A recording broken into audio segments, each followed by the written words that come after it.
को ठाकुर जी से मिलाने वाले बिचौलिया कौन होते हैं? गुरु जी। गुरु वही जो हरि सो मिलावे। आपको ठाकुर जी का परिचय कौन कराता है? आपको वृंदावन का परिचय कौन कराता है? आपको श्री जी का परिचय कौन कराता है? ब्रज के संत जन, ब्रज के रसिक जन, ब्रज के कथा वक्ता जन। तो बिचौलिया कौन हुआ? कथा वक्ता। कथा वक्ता बिचौलिया होता है। लेकिन भैया भक्त से भक्त को मिलावे में बिचौलिया ठाकुर जी होते हैं। हम दोनों, उनको कौन ने मिलवायो? श्री राधा रमन जी ने मिलवायो। और एक बात सुनिएगा, जहां बिचौलिया ठाकुर जी होंगे ना, वो संबंध कभी नहीं टूट सकता और वो संबंध बहुत पवित्र होता है। इसलिए हम तो संसार में सबसे कहते हैं, अपनी हर कथा में कहते हैं, पत्नी वो श्रेष्ठ मत मानिएगा जो देखने में बहुत सुंदर लगती है। पत्नी उसको श्रेष्ठ मत मानिएगा जो भोजन बहुत अच्छा बनाती है। पत्नी उसको श्रेष्ठ मत मानिएगा जो बहुत पढ़ी लिखी है। पत्नी वो श्रेष्ठ नहीं है जो समाज परिवार सबको संभाल ले। पत्नी वो श्रेष्ठ जो पति को ठाकुर जी की ओर और बढ़ावे, वो श्रेष्ठ। पति वो श्रेष्ठ जो पत्नी को ठाकुर जी की ओर बढ़ावे। बालक वो श्रेष्ठ नहीं जो दुनिया के सारे ऐश्वर्य को कमा के माता पिता के चरणों में रख दें। बालक वो श्रेष्ठ जो प्रहलाद और ध्रुव की तरह ठाकुर जी को घर में प्रकट कर दे। ऐसे ही बंधुओं, मित्र भी वो श्रेष्ठ नहीं जो रात में पार्टियां करवावे, सुबह पता चली हॉस्पिटलाइज्ड हो। ऐसा काय बात का मित्र? मित्र तो वो श्रेष्ठ जो रात में लेके गया, सुबह वृंदावन में मिले। कहां मिले? वृंदावन में पाए। संबंध वो श्रेष्ठ मानिएगा जिसमें बिचौलिया ठाकुर जी हैं, जिसमें बीच में ठाकुर जी हैं। जहां ठाकुर जी का संबंध नहीं है, जिन संबंधों में, वहां आप बहुत अच्छा नाटक किया कीजिए। भाई देखो, आप कहोगे महाराज जी आपकी बातें प्रैक्टिकल तब कब लगेंगी? संसार में रहने के लिए सबसे संबंध बहुत जरूरी है। जरूरी है, पर मैं एक बात कथा में कहता हूं, मानव को नाटक करना बहुत अच्छा आता है, पर वो नाटक करता है वृंदावन में, और संसार के सामने क्या वास्तविक रहता है। उल्टे हो जाओ, संसार के सामने खूब बढ़िया नाटक करो। अच्छा, ये गोपनीय बात है, हमारे बी पराग जी खूब संसार में रहते हैं, इनके मित्र बुरा नहीं मान जाएं, पर ये उन सब के सामने नाटक करते हैं, वास्तविक तो ये वृंदावन में ही होते हैं सब। अब भाई समाज के लोग हैं, सब करते हैं, नाचते हैं, गाते हैं, ऊधम मचाते हैं, पर वहां तो ये इनका वास्तव में नाटक ही होता। आज ये वास्तविक में ये रियल बी पराग जी हैं। जो कॉन्सर्ट में आप देखते हो वो नाटक वाले हैं। ऐसे ही भैया संसार के प्रति बहुत अच्छा नाटक करो, लेकिन अपनी श्री जी के सामने, राधा रमन लाल जी के सामने, ठाकुर जी के सामने वास्तविक हो जाओ। आप 3 बजे से पहले और 7 बजे के बाद जो करोगे वो नाटक है। वास्तविक में तो आप रियलिटी में अब हो, जब आप कथा में बैठे हो, क्योंकि आप ठाकुर जी के सन्मुख हो। ठाकुर जी का स्मरण चिंतन आपके मति में, आपके मन में, आपके भाव में ठाकुर जी चल रहे हैं। यही वास्तविकता है आपके जीवन की। तो इसलिए भैया संबंधी वो अच्छा जिससे ठाकुर जी प्रिय लगे। संबंधी वो अच्छा, संबंध वो अच्छा, रिलेशनशिप वो अच्छा जिससे वृंदावन प्रिय लगे। संबंध वो अच्छा जिससे ब्रजवासी प्रिय लगे। संबंध वो अच्छा जिससे यमुना जी प्रिय लगे। कुल मिला के बाद जाते ठाकुर जी भा जाएं, वो संबंध अच्छा। उसको कभी मत छोड़ना, उसको कभी मत तोड़ना, सदा रखना। तो हमारो संबंध राधा रमन जी ने करवायो। इसी पद की खोज करते करते हम मिल गए, हमको ये मिल गए, और आज हम दोनों मिले तो इतने सारे लोग मिल गए, पूरा चंडीगढ़ ही मिल गया आज।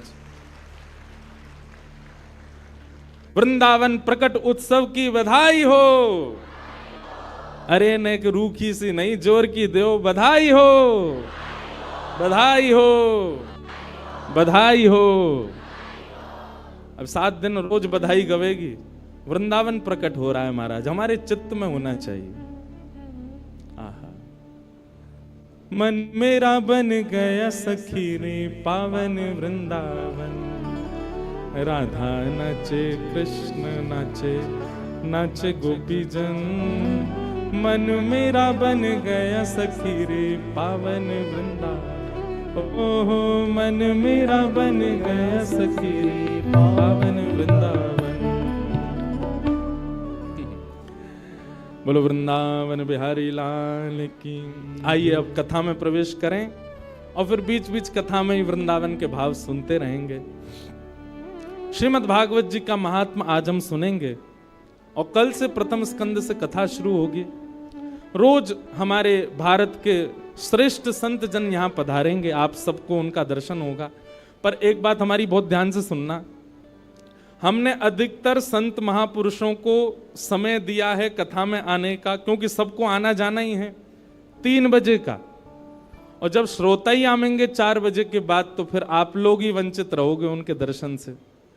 इसलिए हम तो 3 बजे, हम तो 2:30 बजे ही आ जाएंगे, यहाँ पे पीछे बैठे रहेंगे, 3 बजे मंच पे आएंगे। इसलिए आप लोग भी 2:30 बजे तक ही कल से आ जाना, ताकि जो भी संत जन महापुरुष कथा वक्ता जन जो यहाँ आ रहे हैं, बंद है रो भैया बार बार,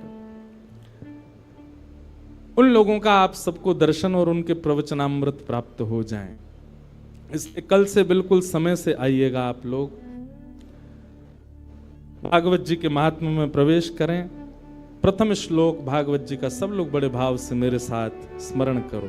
सच्चिदानंद रूपाय विश्वोत्पत्त्यादि हेतवे तापत्रय विनाशाय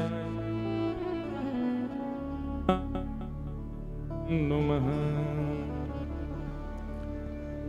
तापत्रय विनाशाय श्री कृष्णाय वयं नमः। सच्चिदानंद रूपाय, भगवान कैसे हैं? 3 रूप हैं ठाकुर जी के, सत्य, चैतन्य और आनंद।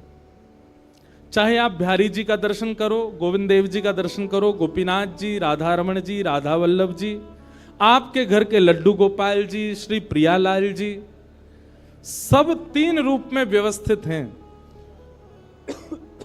उनका स्वरूप विपरीत हो सकता है, उनका श्रृंगार विपरीत हो सकता है, पर रूप 3 ही है, सत्य, चैतन्य और आनंद।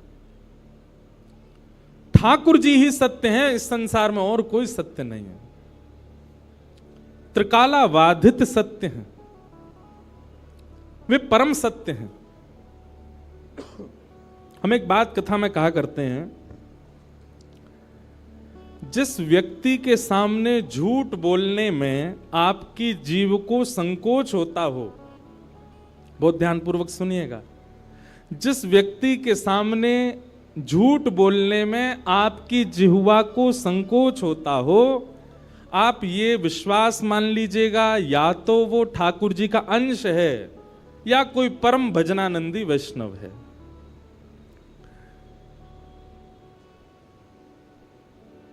हमारा भजन केवल भगवत प्राप्ति नहीं कराता है।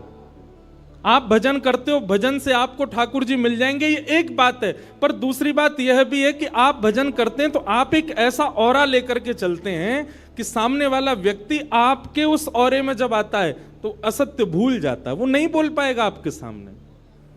सामने वाला व्यक्ति आपके ऑरा में जब आएगा तो वो वह सब नहीं कर पाएगा जो वो रेगुलर बेसिस पर करता है।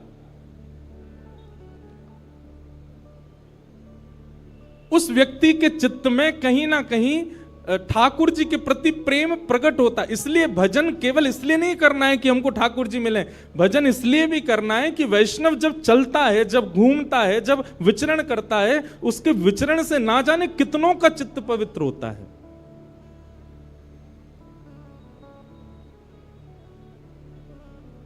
हमारे वृंदावन में परम जिनका आशीष इस कथा को प्राप्त है, परम पूजनीय श्री प्रेमानंद जी महाराज खूब खूब आशीर्वाद देकर के इस कथा के लिए, पहली कथा होगी जिसके लिए उन्होंने खूब आशीर्वाद दिया। वो जब निकलते हैं, लोगों की स्थिति देखो आप वहां पर, कैसी स्थिति हो जाती है। बस नेत्रों से नीर बहते हैं, और वो नीर कष्ट के नहीं होते, वो नीर पीड़ा के नहीं होते, वो अत्यंत आह्लाद के होते हैं, अत्यंत प्रसन्नता के होते हैं।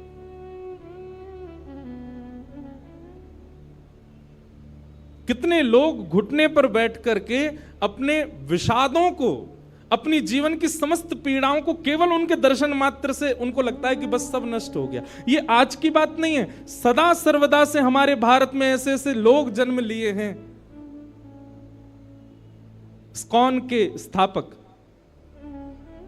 ऐसी भक्ति वेदांत स्वामी श्री प्रभुपाद, अरे महाराज, विदेश की भूमि पर जाकर के उनके दर्शन मात्र से अंग्ल देश के लोग हरे कृष्ण कृष्ण कृष्ण हरे हरे, हरे राम राम राम हरे हरे महामंत्र का उच्चारण करने, क्या जाने वो कौन कृष्ण, कौन बलराम, कौन यशोदा मैया।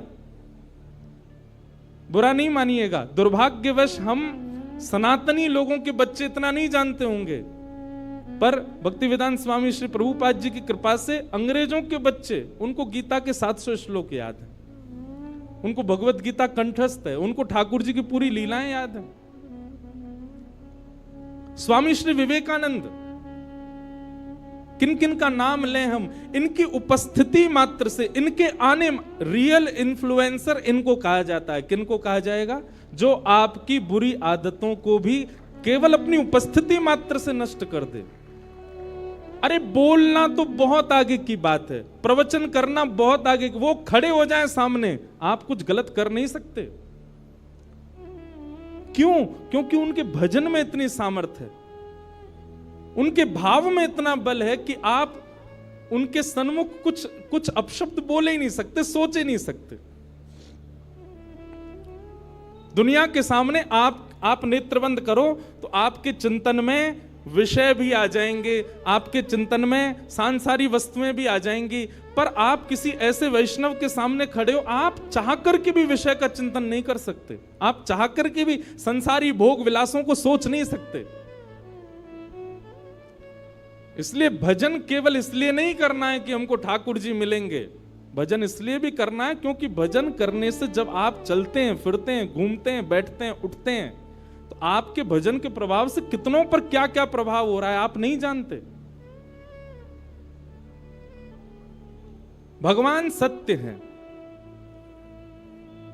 कितना भी बड़ा झूठा व्यक्ति क्यों ना हो, ठाकुर जी के आगे सत्य ही बोलता है, वहां असत्य नहीं बोल सकता। हम एक बात कथा में कहा करते हैं, बहुत ध्यानपूर्वक सुने सब लोग, इधर देखो, यहां देखो, 3 घंटा बस हमको ही देखना आपको, और बिल्कुल यूं चिंता मत करियो कि हमने ज्यादा देखो तो व्यास जी को नजर लग जाएगी, बिल्कुल नहीं लगेगी। हमारे संग में ठाकुर जी हैं, कारे हैं, या को मतलब कारो काजल संग ही है, तो कोई नजर फजर नहीं लगेगी। आप भाव से कथा सुनो। हाँ, कोई आवे कोई जावे, आपका मन विचलित नहीं होना चाहिए, बड़े भाव से सुनो। तो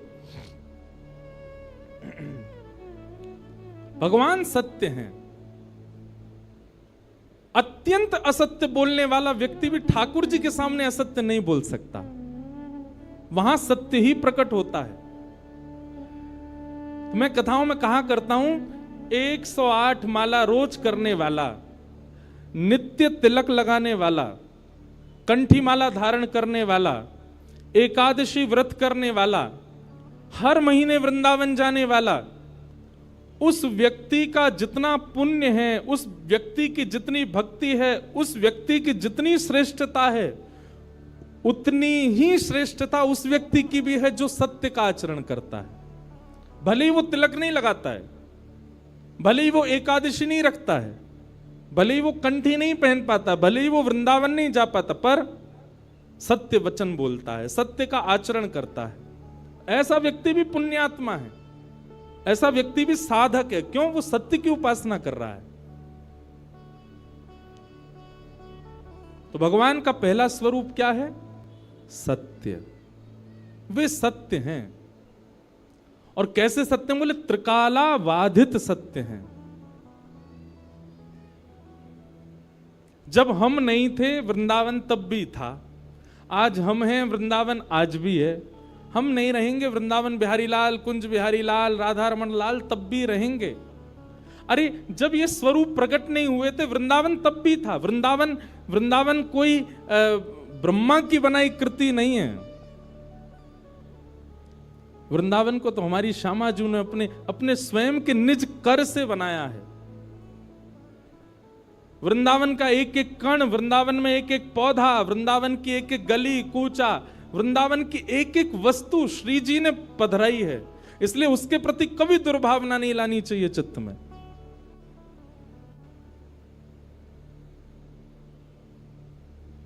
किशोरी जी ने स्पष्ट कर दिया था ठाकुर जी को कि यदि आप हमको अपनी लीला में ले जाना चाहते हो तो 3 वस्तु आपको पृथ्वी पर ले जानी पड़ेंगी।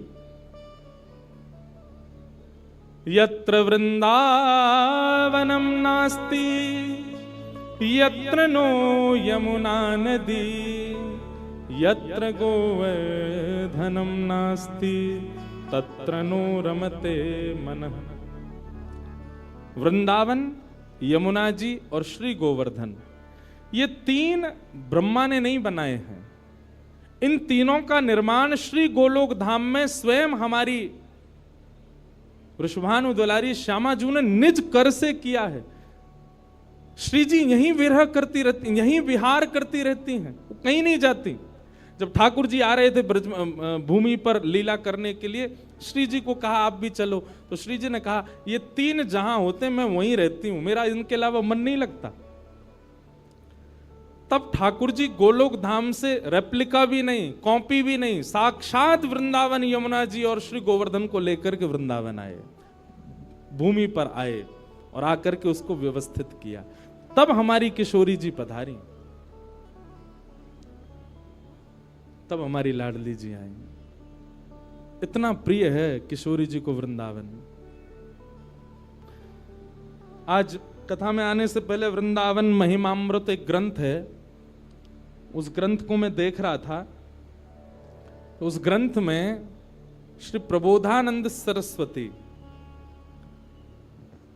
वो वृंदावन की महिमा बताते हुए कहते हैं, बहुत ध्यान से सुनिएगा।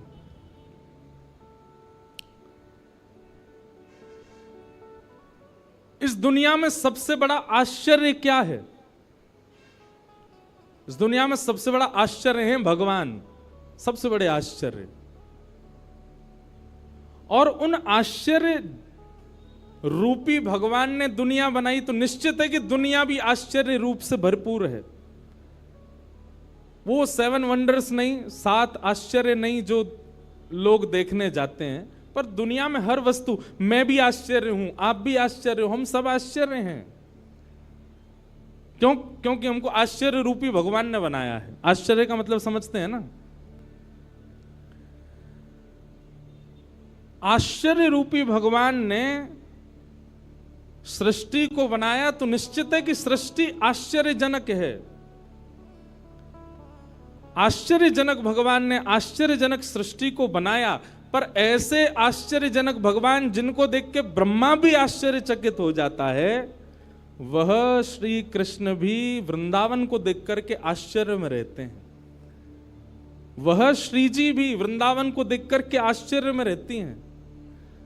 वह सब सखियां भी, बलराम जी भी, ये सब वृंदावन को देख करके आश्चर्य में रहते हैं कि ये कैसा है। श्रीमद् भागवत में केवल वृंदावन के लिए लिखा है, वृंदावनम संप्रविश्य सर्वकाल सुखावम। ठाकुर जी इतने प्रसन्न हुए, जैसे ही वृंदावन आए तो वृंदावन आते ही ठाकुर जी की प्रसन्नता में नेत्रों से अश्रुबिंदु प्रकट हो गए। इतने प्रसन्न हो गए ठाकुर जी। और वृंदावन में ठाकुर जी को कुछ करना, वो तो बात की बात है, बस ठाकुर जी को बैठे रहना ही पसंद है। वहां की ब्यार चलती रहे, वृंदावन के वृक्ष झूमते रहें, वृंदावन में ठाकुर जी को बैठना प्रिय है, केवल देखते रहना प्रिय है। इतना प्रिय है ठाकुर जी को वृंदावन।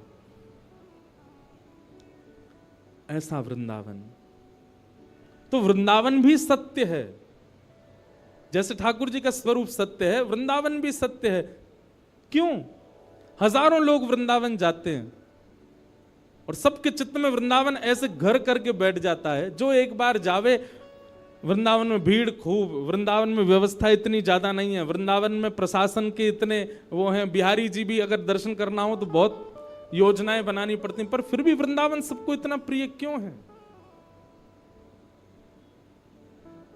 क्योंकि वह वृंदावन ठाकुर जी को अति प्रिय है। इसीलिए जब वृंदावन रसामृत पद लिखा गया तो उस पद की प्रथम पंक्ति में यही शब्द आए, श्यामा हृदय कमल सो प्रगट्यो। हम विश्राम में पूरा गाएंगे, पर अभी एक भाव है, श्यामा हृदय कमल सो प्रगट्यो, श्याम हृदय को भाई, वृंदावन प्यारो वृंदावन, श्री वृंदावन मेरो वृंदावन। वृंदावन किशोरी जी के हृदय से प्रकट हुआ है, और जब किशोरी जी के हृदय से वृंदावन प्रकट हुआ तो ठाकुर जी को वृंदावन इतना भाया, इतना भाया, इतना भाया। अरे भैया, किसी को कोई स्थान भा जाए तो वो वहां एक घर बनाता है। जैसे चंडीगढ़ के लोगों को शिमला भा जाए तो शिमला में एक घर बना लेते, ज्यादा पैसा आ जाए तो। और पैसा नहीं भी आए तो उसका ड्रीम क्या होता, पैसा आएगा तो सबसे पहले क्या करेंगे, बोलो शिमला में घर बनाएंगे।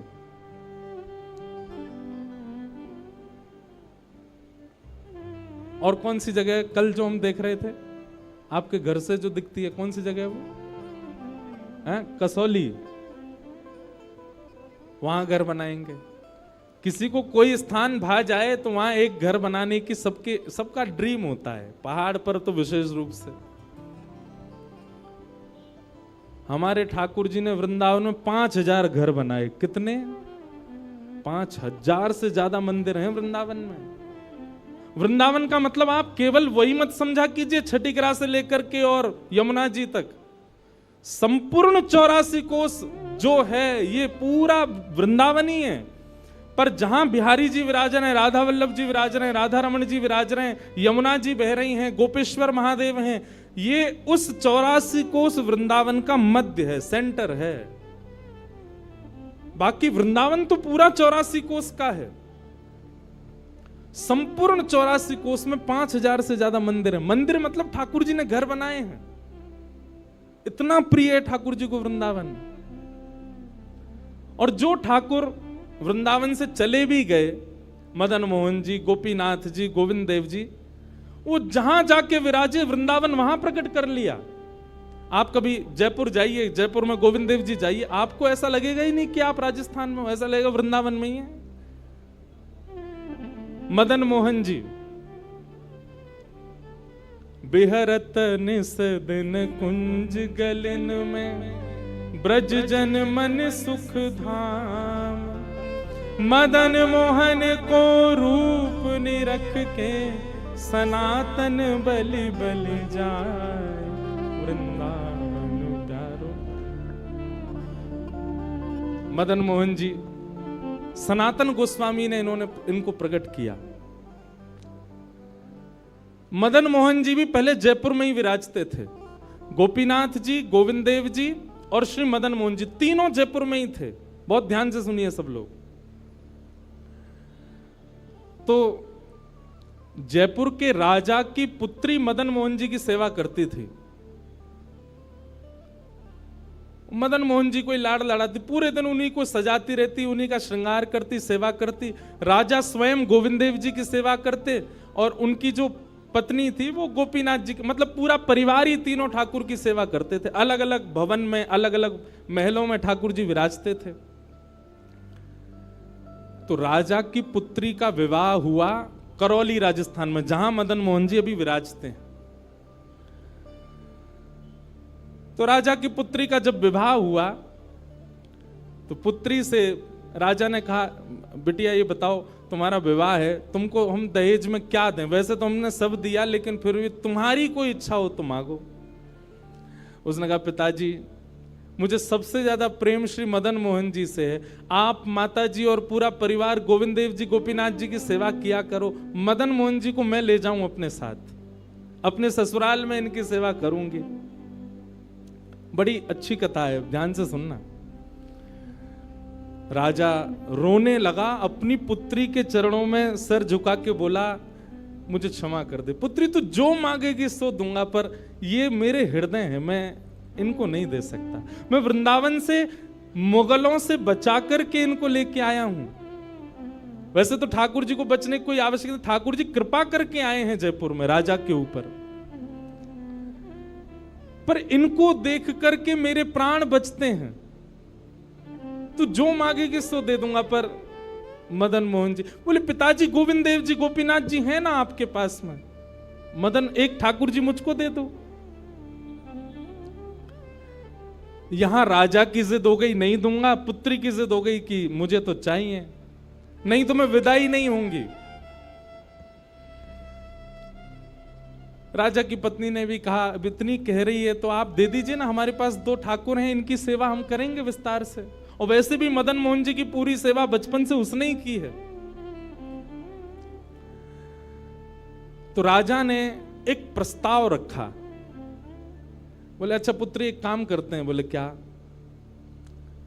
मैं तेरी आंख पे पट्टी बांधूंगा और आंख पे पट्टी बांध करके मदन मोहन जी जैसे 7 स्वरूप तेरे सामने खड़ा करूंगा, जिनमें से 6 स्वरूप जो होंगे वो मैं बनवाऊंगा और 1 स्वरूप वास्तविक मदन मोहन जी होंगे।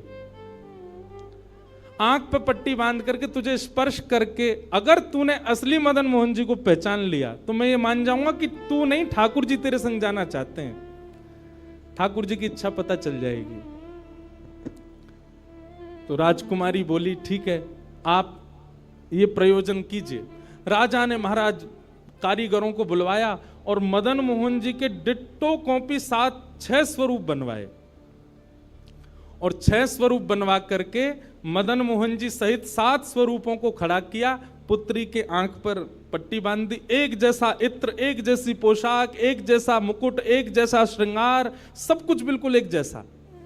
और कहा, पुत्री अब तू इनमें से जो 7 में से पहचान लेगी, अगर असली तेने पहचान लिए तो मैं तेरे संग भेज दूंगा। उसने हाँ तो बोल दिया, लेकिन वो कांपने लगी, घबराने लगी। जैसे ही उसने नेत्रबंद किए तो कथा ऐसी है कि वो रात्रि में जब सोई, अगले दिन परीक्षण होना था, तो रात्रि में जब सोई तो बहुत रोई और ठाकुर जी से कहने लगी, नाथ मैं आपसे बहुत प्रेम करती हूं, मैं आपके बगैर नहीं रह सकती, पर मेरे पिताजी की बहुत जिद है। अब कहीं मैं आपको नहीं पहचान पाई, मेरे तो प्राण ही निकल जाएंगे, विदा होना तो बहुत दूर की बात है।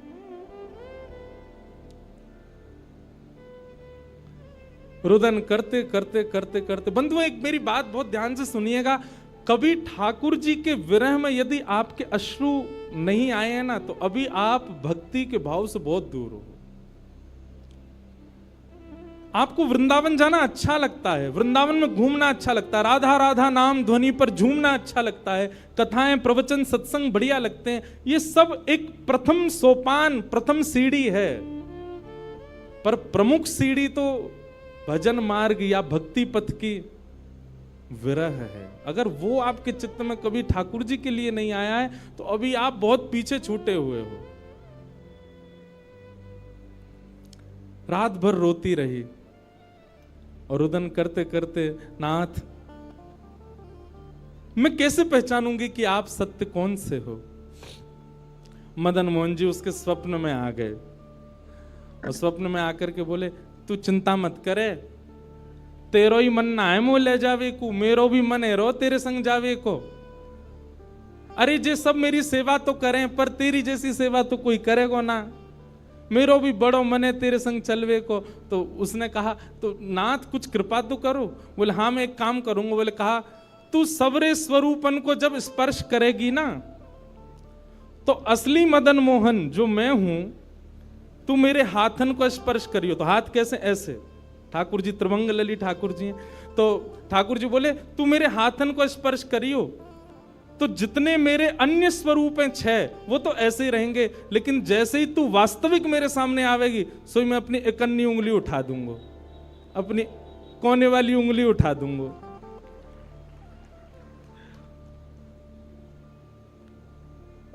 ठाकुर जी कितना प्रेम करते हैं अपने भक्त से।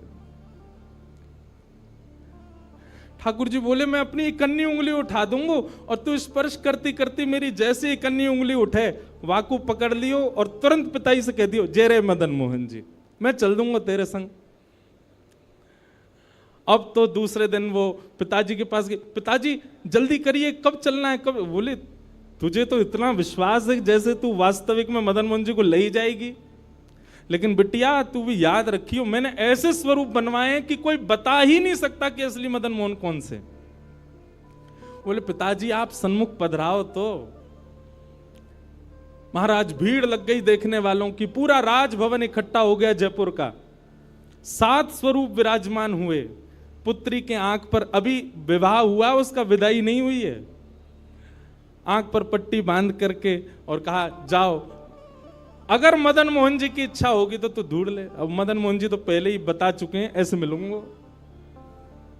जैसे मानो टीचर पहले ही एग्जाम पेपर लीक कर दे, ये क्वेश्चन आने वाले, तैयार कर आना। उसने जाकर के जैसे स्वरूप स्पर्श करने प्रारंभ किए, पहला बोले ये नहीं है, दूसरा स्पर्श किया, ये भी नहीं है। ठाकुर जी खड़े थे 5वीं पंक्ति में, 5वें वाले थे। तीसरे स्पर्श किए, बोले ये भी नहीं है। चौथे किए, बोले ये भी नहीं है।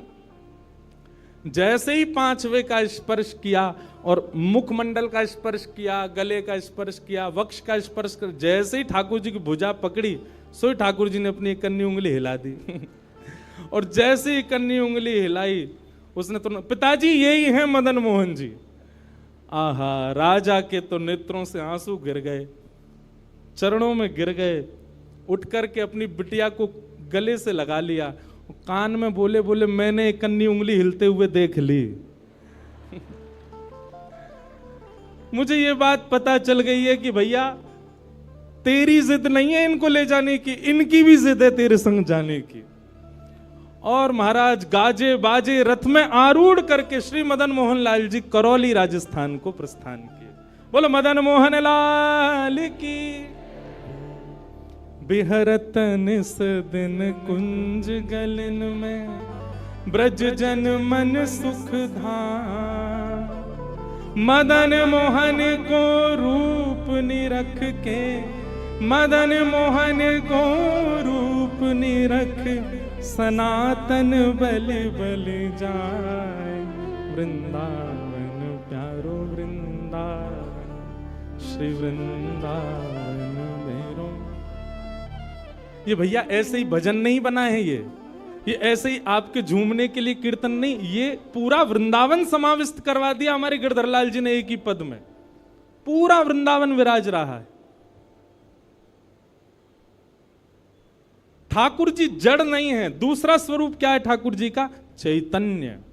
कौन है ठाकुर जी? चैतन्य। कई लोग पूछते हैं महाराज जी सेवा का कोई प्रकल्प बताओ, सेवा का कोई भाव बताओ, सेवा कैसे करनी चाहिए, सेवा में क्या होना चाहिए, क्या नहीं होना चाहिए। हमारी एक बात सब लोग सुन लीजिए, यहां लगभग सब सेवा वाले ही बैठे हैं। आप ठाकुर जी के प्रति चैतन्य भाव अपने हृदय में प्रगाढ़ कर लो। चैतन्य भाव प्रगाढ़ मतलब ये कोई पाषाण नहीं है, ये कोई प्रतिमा नहीं है, ये कोई धातु नहीं है, साक्षात वृंदावन चंद मेरे घर पे विराज रहे हैं। ये विश्वास आप अपने चित्त में प्रगाढ़ कर लीजिए। बस आपके जिस दिन ये विश्वास प्रगाढ़ हो गया, अपने आप आपको सेवा सीखनी, किसी से पूछनी नहीं, अपने आप करने लग जाओगे।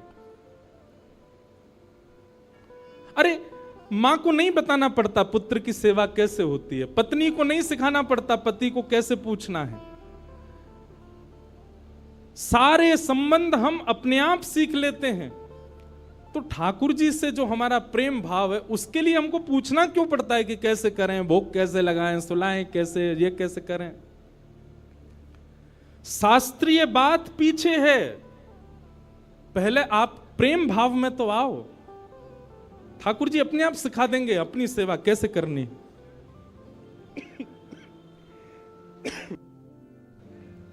प्रेम भाव, उनके प्रति पाषाण की बुद्धि मत रखो, चैतन्य भाव रखो। जैसे आपके चित्त में चैतन्य भाव आया कि ये तो चलते फिरते उठते बैठते सब करते हैं, केवल मेरे सामने ऐसे खड़े हो जाते हैं मूर्तिमंत होकर के, मानो ये ठाकुर जी मुझसे कह रहे हैं कि तू अपनो इतनो प्रेम मुंह को प्रदान कर कि मैं चलन लगूं, मैं फिरन लगूं। सब लोग एक बात याद रखिएगा, जिसके भी घर में ठाकुर जी की सेवा है, ठाकुर जी हमको चैलेंज करते हैं, अगर तो में सामर्थ्य हो तो अपनी भक्ति से, अपने भाव से, अपने अपने समस्त प्रयासों से तू मुझे चलवा के दिखा दे, तू मुझे बुलवा के दिखा दे।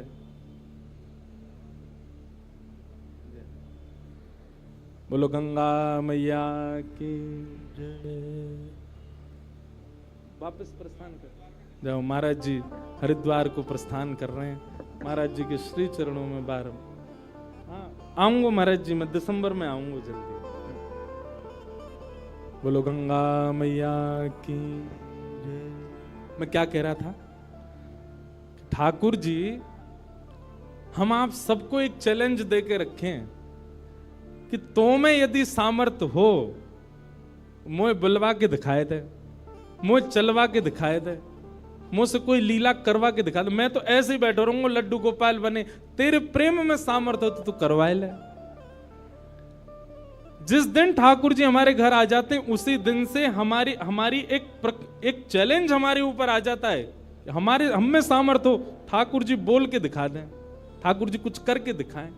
लेकिन हमको भी संतुष्टि है, ऐसे हैं तो ऐसे ही बैठे रहें।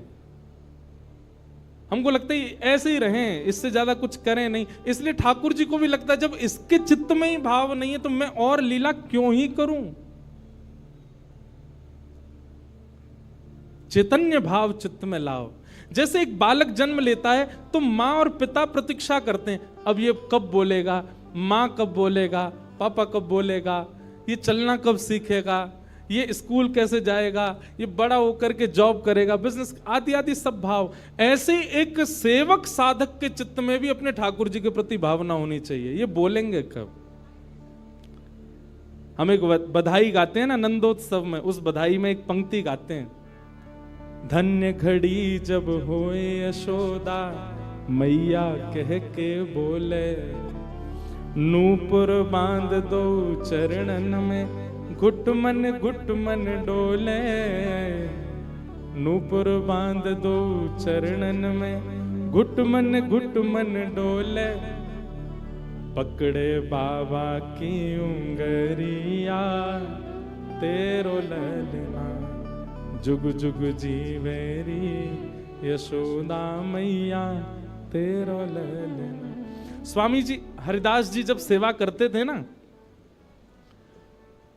तो ठाकुर जी बिहारी जी ऐसे ही नहीं रहते थे जैसे हमको दिख रहे हैं।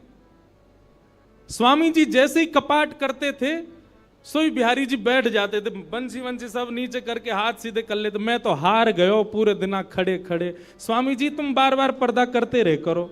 इसीलिए बिहारी जी में बार बार पर्दा आता। क्यों? ठाकुर जी उतनी देर बैठ लेते हैं, क्यों? खड़े खड़े थक गए। बहुत भाव है पर्दा के, पर एक भाव यह भी है। तो स्वामी जी को अनुभव होता है तो इसका मतलब क्या है? ठाकुर जी लीला करते हैं पर अब क्यों नहीं कर रहे? हमारे भीतर स्वामी जी जैसा भाव नहीं है। श्री हरिराम व्यास जी के विराज रहे हैं ठाकुर जी बाबा के ठीक पीछे, जुगल किशोर जी। मुझको तो रूप देख के ही पता चल जाए कौन से ठाकुर जी हैं। जुगल किशोर जी, इनके चरित्र में आता है कि एक बार कोई साधक वंशी दे गया, और वंशी देख करके बोला हरिराम व्यास जी जुगल किशोर जी को वंशी पधरा देना, नई सोने की वंशी है। तो आपने श्रृंगार करके जैसे ही वंशी ठाकुर जी के हाथ ऐसे ही रहते हैं, तो वंशी पोली उसमें जैसे ही प्रवेश कराई, ठाकुर जी के हाथ का जो छिद्र है वो छोटा पड़ गया। वंशी बड़ी, लेकिन ज्यादा बड़ी नहीं, नेक बड़ी, नेक। तो व्यास जी ने थोड़ा श्रम किया, थोड़ा जोर लगाया कि बंशी कैसे भीतर जाए। तो जैसे ही जोर लगाया ठाकुर जी का हाथ छिल गया और वहां से रक्त निकलने लगा श्री जुगल किशोर जी के। हरिराम व्यास जी ने जैसे ही रक्त देखा मूर्छित होकर गिर पड़े वहीं पर। और जब होश में आए तो अपने पुत्र को सेवा दे दी और कहा मैंने ठाकुर जी को श्रमित कराया है, अब मैं अपने आप को दंड दूंगा। तो क्या दंड दिया? सूर्य उदय से सूर्यास्त तक वृंदावन की परिक्रमा ही लगाते रहते थे, ये दंड दिया उन्होंने खुद को। पहला दिन था दंड का। एक बात सुनिएगा, इन आचार्यों के चरित्र से ना कुछ कुछ सीखा कीजिए। आपकी सेवा में आपसे कोई अपराध बनता है, आपसे कोई गलती हो जाती है, आपसे कोई दोष बन जाता है, तो उसके लिए आप जाकर के पूछते हैं हमसे अपराध हो गया, हम क्या करें? पूछिए मत, स्वयं को अपने आप ही दंड उत्सव मना लीजिए। और दंड उत्सव क्या है? तुरंत वृंदावन जाओ, एक परिक्रमा लगाओ, किसी वैष्णव को प्रसाद पवाओ, ब्रजवासी को कुछ दे करके उनको प्रसन्न करके आओ। यही दंड है वैष्णव अपराध का, भगवत अपराध का। तो श्री हरिनाम व्यास जी वृंदावन में भ्रमण करते रहे, परिक्रमा लगाते रहे। परिक्रमा करके रात्रि में जैसे ही लौट करके आए, बहुत सावधानी से सुनो, तो शयन का दर्शन करने जब गए तो शयन के दर्शन में आपने क्या देखा कि जुगल किशोर जी ने स्वर्ण की वंशी धारण कर रखी, वही वंशी जो सुबह वो पधराना चाह रहे थे। उन्होंने अपने पुत्र को बुलाया, पुत्र को बुला के बोले ये वंशी सुबह ठाकुर जी के हाथ में नहीं आ रही थी, अभी कैसे धारण हो गई? बोले पता नहीं पिताजी, आप तो चले गए थे, मैंने वंशी उठा करके धारण कराई, ठाकुर जी ने धारण कर ली। हरिराम व्यास जी ने जैसे ही वंशी निकाल करके देखी तो क्या पाया? ठाकुर जी ने अपना हाथ ही बड़ा कर लिया वंशी धारण करने के लिए, उनके लिए। अब ताली से काम नहीं चले, हमारे ठाकुर जी करते हैं ऐसे? क्यों नहीं करते? और हम संतुष्ट क्यों हो जाते हैं? जैसी सेवा है उससे हमको प्रसन्नता क्यों हो जाती है? नहीं। ये इस बात का प्रमाण है कि कहीं ना कहीं हमारी भक्ति में, हमारे भाव में, हमारे प्रेम में अभी वो स्तर नहीं आया कि ठाकुर जी उसको स्वीकार कर लें। इसलिए भैया, सबसे पहली बात भक्ति में, सेवा में सबसे पहला प्रकार, ठाकुर जी को आप चैतन्य मानो।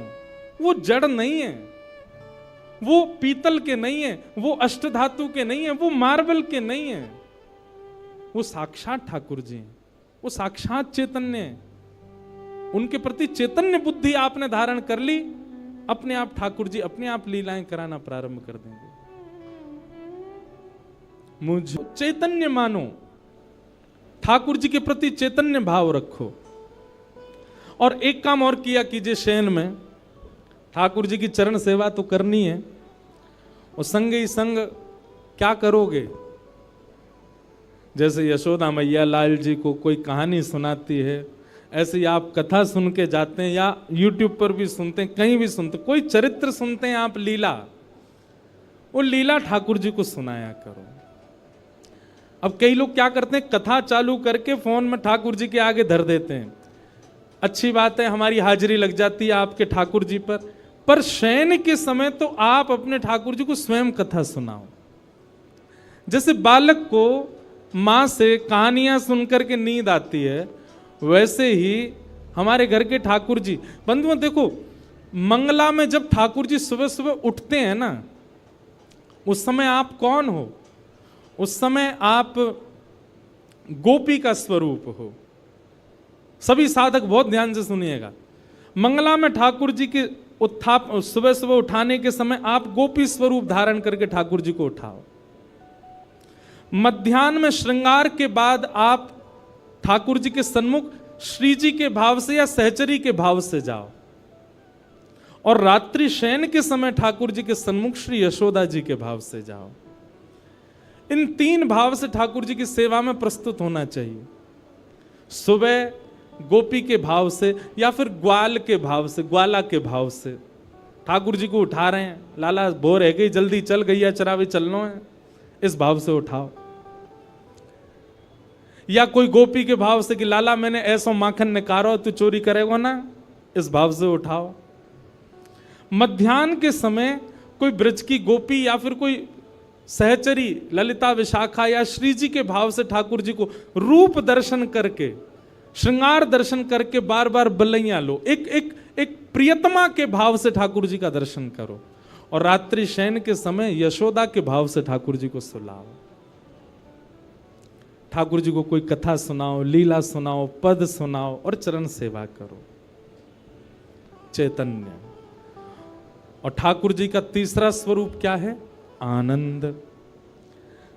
तो सत परमात्मा, सत राधा रमन लाल सत वृंदावन चंद को यदि आपने चैतन्य मान लिया, 3 रूप बताए ना, सच्चिदानंद, तो सत परमात्मा को यदि आपने चैतन्य मान लिया तो सत परमात्मा ही चैतन्य बन के आपको आनंद प्रदान करने लगे, वही आनंद देगा। अभी हमारी सेवा में हमको सुख मिलता है, अभी हमारी सेवा में हमको संतुष्टि होती है, पर जिस दिन आनंद आने लगेगा संतुष्टि नहीं मिलेगी, आपको लगेगा कोई कमी रह गई, अभी और कुछ करना है, ठाकुर जी की सेवा में और ये भाव प्रस्तुत करने। तो सच्चिदानंद रूपाय, भगवान के 3 रूप हैं, सच्चिदानंद, विश्वोत्पत्त्यादि हेतवे, भगवान के काम क्या है? रूप 3, कर्म भी 3, विश्व को बनाना, पालन करना और संहार करना। तापत्रय विनाशाय, 3 प्रकार के तापों का उपशमन करने वाले, ऐसे श्री कृष्णाय वयम नमः, श्री कृष्ण को हम बारंबार प्रणाम करते हैं। इस प्रकार भागवत जी में प्रथम श्लोक महात्म में ठाकुर जी को वंदन किया गया। आज महात्म है, मतलब कथा क्यों सुनी जाती है, उसका महत्व क्या है, बहुत सावधानी से सुनिएगा। हम आप मानवों के कल्याण के लिए श्रीमद् भागवत की रचना हुई। भागवत जी कई रूपों में हमें पुष्ट करती हैं। उन्हीं भावों को बताते हुए आगे के सत्र में बताते हैं, आगे के प्रसंग में बताते हैं कि एक बार नारद जी महाराज भ्रमण करते करते बद्रीनाथ गए और बद्रीनाथ में उनको भगवान का प्रथम अवतार मिला। भगवान के प्रथम अवतार कौन है बताओ? 24 अवतारों के सबको पता है, 24 अवतार हैं, दशावतार हैं। प्रथम अवतार कौन सा है भगवान का? सनक सनंदन सनातन सनत कुमार। इनको हम पूरा नाम, चार छोटे छोटे बालक हैं, छोटे छोटे भाई हैं, सब जानते ही होंगे। इनको हम सनत कुमार कहते हैं। क्या कहते हैं? सनत कुमार। ये भगवान के प्रथम अवतार। क्योंकि ब्रह्मा जी ने जब मानव बनाए तो सबसे पहले सनत कुमारों को बनाया, इसलिए सनत कुमारों को भगवान की उपाधि दे दी। ये कौन है? बोले परमात्मा हैं। तो ये आज भी बद्रीनाथ में विराजते हैं सनत कुमार, तपस्वियों को दर्शन होता है। तो नारद जी महाराज बद्रीनाथ गए और बद्रीनाथ में सनत कुमारों ने जैसे नारद जी को देखा तो नारद जी का मुख देख करके सनत कुमार बोले कि आप बड़े दुखी लग रहे हो, बड़े पीड़ा में लग रहे हो, क्या बात है? तब नारद जी ने अपना कष्ट बताया। अहम तुम पृथ्वीं यातो ज्ञात्वा सर्वोत्तमामिति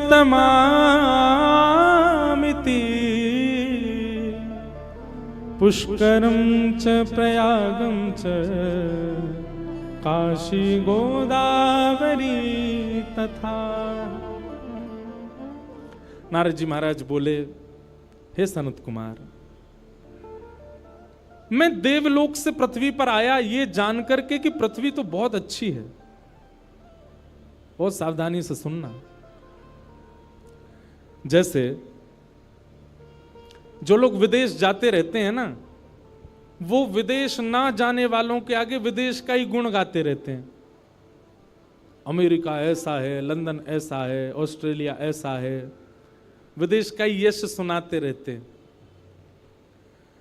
पर हमने एक चीज अनुभव करके देखी, और भी कोई विदेश जाने वाला उसने भी किया होगा, जितना उसका बखान किया जाता है वहां पहुंच करके उसका 0.1% भी नहीं होता, वैसा बिल्कुल भी नहीं होता। लेकिन वृंदावन के लिए उल्टा है। वृंदावन का आप जितना बखान सुनोगे, जितनी महिमा सुनोगे, जितनी प्रशंसा सुनोगे, पहुंच करके उससे 100 गुना ज्यादा है। वृंदावन का विपरीत है।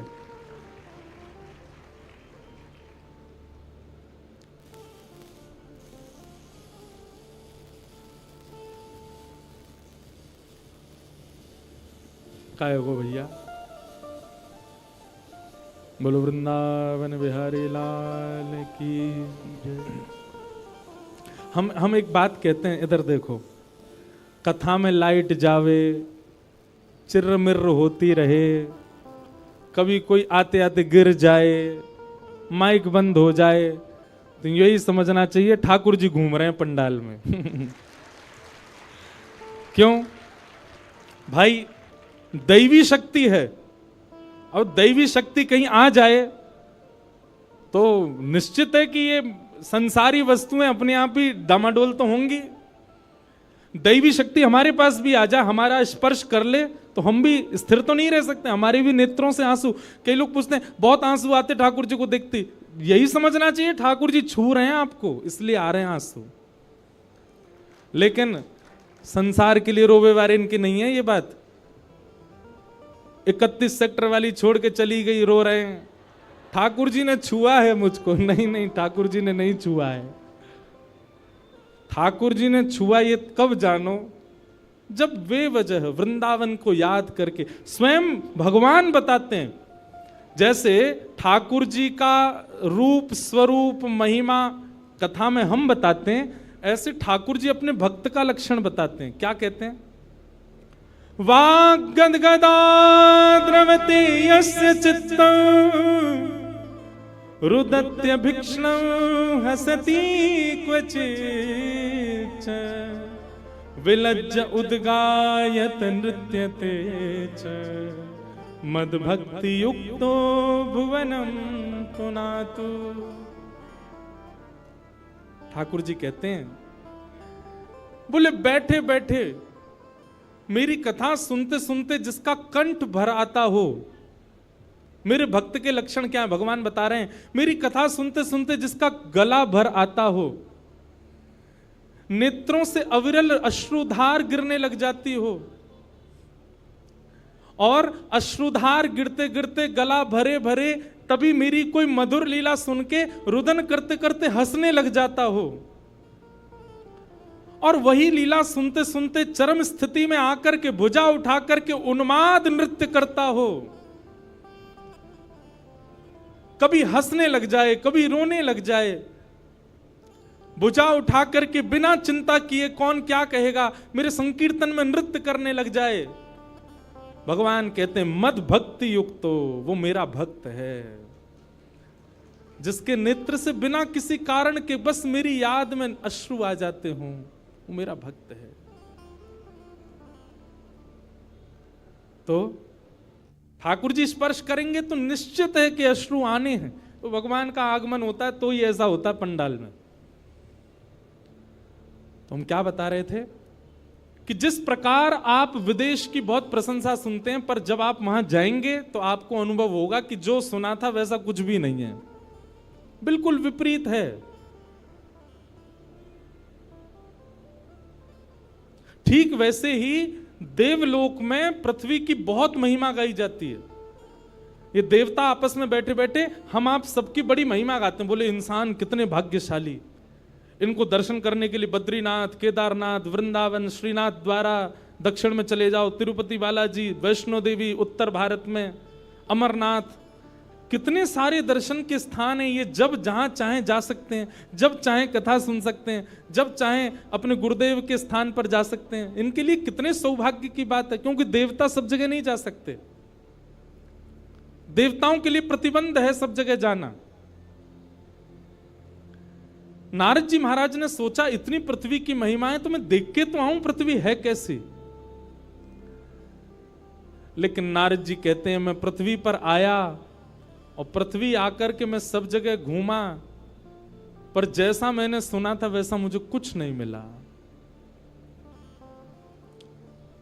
आज आप पृथ्वी पर मानवों की जिस स्थिति को देखते हो, 5000 वर्ष पहले नारद जी ने वो सब लिखा है यहां पर। नारद जी कहते हैं पृथ्वी कैसी है? बोले सत्यम नास्ति तप शौचम दया दानम न विद्यते उदर भरिणो जीवा बकार कूट भाषिण। बहुत सावधानी से सुनो, नारद जी कह रहे हैं पृथ्वी कैसी है? बोले सत्यम नास्ति, सत्य नहीं बोलते यहां के लोग। बंधुओं, आप यदि काउंट करें अपना हर दिन, आप महीने के 30 दिन काउंट कीजिए कि मैंने ऐसा कौन सा दिन निकाला जिस दिन मैंने झूठ ही नहीं बोला हो। मुश्किल से 4 या 5 दिन निकल करके आएंगे। 30 में से हर दिन हम झूठ बोलते हैं, हर दिन असत्य भाषण करते हैं। और असत्य के भी बहुत रूप हैं। किसी से बोलना ही असत्य नहीं होता, हम स्वयं के साथ भी जब असत्यता करते हैं, अपने साथ भी अपने आप को जबरदस्ती धकेल रहे हैं संसार के विषय में, यह भी तो असत्य है। हम हर दिन असत्य बोलते हैं। तो सत्यम नास्ति, नारद जी कह रहे हैं यहां के लोग सच बोलते ही नहीं है। दूसरा, नारद जी ने क्या देखा पृथ्वी पर? बोले तपह नास्ति, भजन नहीं करते हैं। क्या करते हैं? बोले दिखावा, आडंबर। जितने भी भक्ति पथिक यहां बैठे हैं, एक बात हमारी बहुत ध्यान से सुनिए, जिस दिन आपके भजन में आडंबर आ गया, उसी दिन ठाकुर जी दूर हो जाएंगे।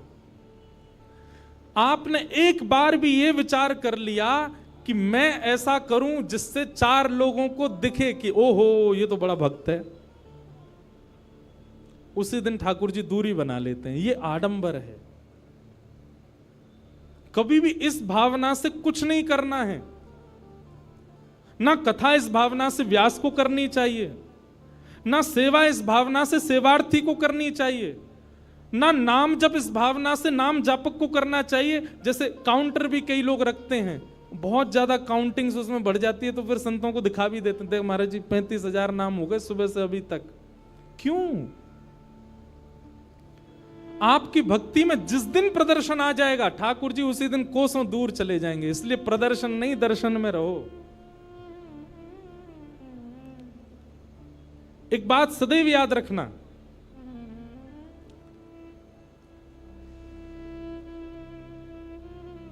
धन और विद्या जितनी बांटोगे उतनी बढ़ेगी। प्रेम और भजन जितना छुपाओगे उतना बढ़ेगा।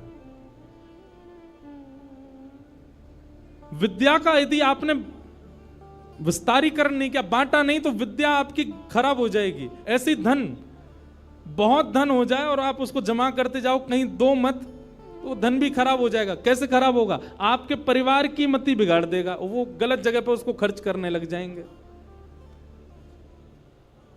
प्रेम और भजन ये भी छुपा के करना चाहिए। प्रेम का ढिंडोरा पीट दिया, निश्चित है कि प्रेम आपका नष्ट हो जाएगा। ऐसी भजन यदि आपने दिखा दिया कि आप क्या करते हैं, कितना करते हैं, कैसे करते हैं, तो आपका भजन भी नष्ट हो जाएगा। इसलिए इन 2 चीजों को गुप्त रखना है, प्रेम और भजन।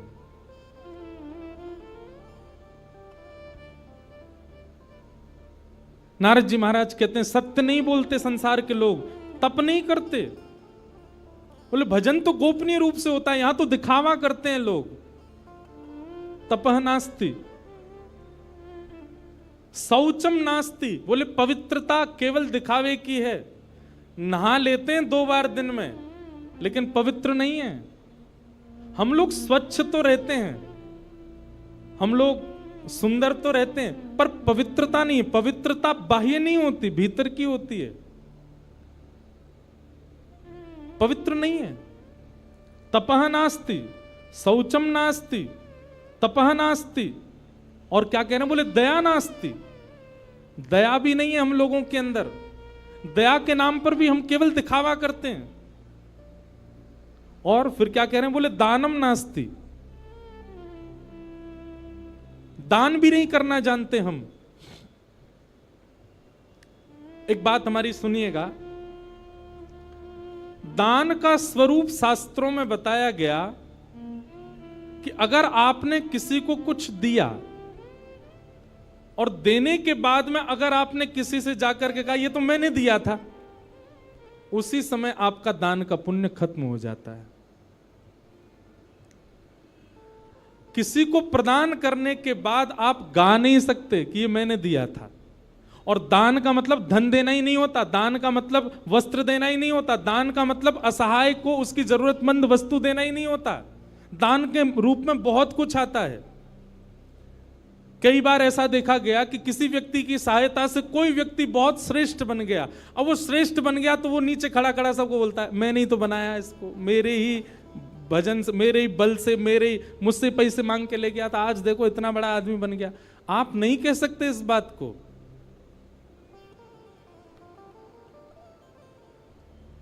आपसे वस्तु जैसे ही किसी के पास जाती है, अगर वो दान का स्वरूप है तो आप उसको अपना कभी नहीं बता सकते। आपने जिस दिन उसको अपना बताया उसी दिन आपका पुण्य नष्ट हो जाता है, क्षीण हो जाता है।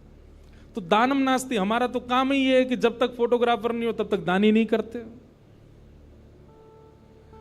जब तक कहीं बता ना दें, सोशल मीडिया अपडेट ना कर दें, तब तक दान नहीं होता। थोड़ा गोपनीय रखो अपने आप को, दानम नास्ति। और फिर क्या कह रहे हैं, बोले केवल एक ही चीज के लिए हम सब लोग भाग रहे हैं। बोले क्या, उदर भरिणो जीवा, हमारा एक ही उद्देश्य है। बोले क्या, ऐसा कुछ करना है जिससे हमको भोजन मिल सके। उदर भरने की शिक्षा ही हम पा रहे हैं, उदर भरने के लिए ही मेहनत कर रहे हैं, उदर भरने के लिए पूरा दुनिया भाग रही है। अंत तो गत्वा, हमारी गति क्या है, बोले कुछ मिलना चाहिए, पेट में जाना चाहिए, बस इसी के लिए ही कर रहे हैं। आप ऐसा नहीं कह रहा हूं कि मैं इसके लिए नहीं जीना है, पर हमारा उद्देश्य केवल यही है। कई लोगों को तो इतनी भूख लगती है